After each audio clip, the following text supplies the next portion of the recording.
ಎಲ್ರಿಗೂ ನಮಸ್ಕಾರ. ತಂದೆ ತಾಯಿನ ನೆನಪು ಮಾಡ್ಕೊಳ್ಳೋದೇ ಒಂಥರ ಆನಂದ ಕೊಡೋ ವಿಚಾರ.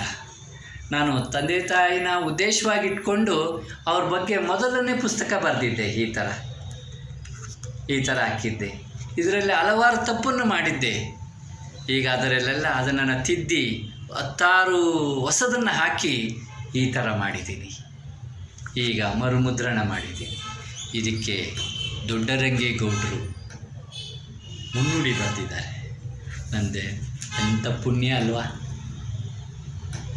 ದೊಡ್ಡರಂಗೇಗೌಡರು ಇದಕ್ಕೆ ಮುನ್ನುಡಿ ಬರೆದಿದ್ದಾರೆ.